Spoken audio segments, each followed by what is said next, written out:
Assalamualaikum warahmatullahi wabarakatuh. Perkenalkan, nama saya Salsabila Ferisa dari kelas 11 AKL 2. Saya akan membacakan halaman 98 sampai dengan halaman 100.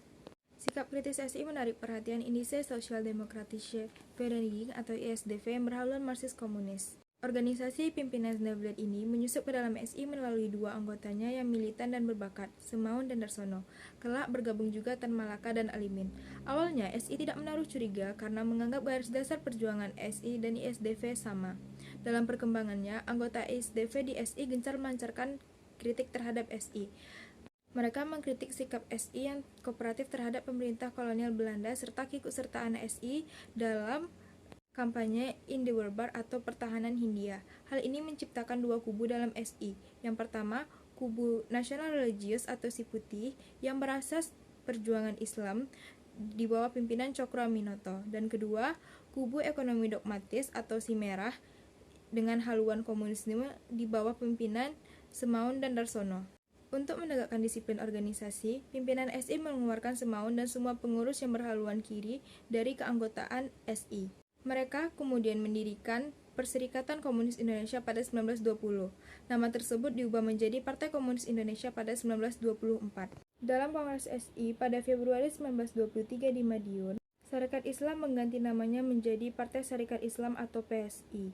Hal ini dilakukan karena adanya anggapan bahwa ikatan dalam SI lemah. Perpecahan PGKB atau Persatuan Pergerakan Kaum Buruh yang didirikan pada 1919 merupakan salah satu buktinya. Selanjutnya, dalam kongresnya pada tahun 1926, PSI menerapkan politik hijrah atau non-kooperatif terhadap pemerintah kolonial, karena pemerintah kolonial dianggap mengabaikan hak-hak pribumi. Penolakan Cokro Aminoto untuk diangkat menjadi anggota Volksraad pada 1927 tidak terlepas dari adanya sikap baru tersebut. PSI mengganti nama lagi menjadi Partai Sarekat Islam Indonesia atau PSII pada 1929. Pada 1930, PSII mengalami kemunduran karena perpecahan internal ditandai dengan munculnya PSII Kartosuwiryo, PSII Abikusno, dan PSII.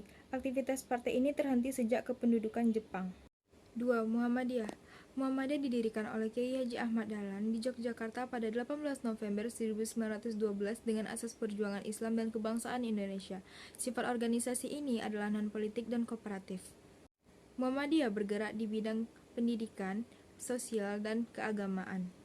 Hal ini selaras dengan tujuan awal berdirinya, yaitu yang pertama, memajukan pendidikan dan pengajaran sesuai dengan agama Islam, dan dua, mengembangkan pengetahuan ilmu agama dan cara-cara hidup menurut agama Islam. Untuk mencapai tujuan tersebut, usaha-usaha yang dilakukan oleh Muhammadiyah adalah yang pertama, mendirikan sekolah berdasarkan pengajaran Islam mulai dari TK hingga perguruan tinggi. Yang kedua, mendirikan poliklinik, rumah sakit, rumah yatim, masjid, dan sebagainya. Yang ketiga, mengadakan kegiatan-kegiatan keagamaan.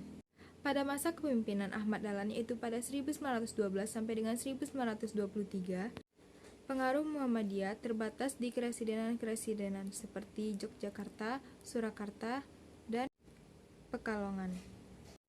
Abdul Karim Amrullah atau Hamka membawa Muhammadiyah ke Sumatera Barat. Dalam waktu singkat, Muhammadiyah tersebar di seluruh Tanah Minang.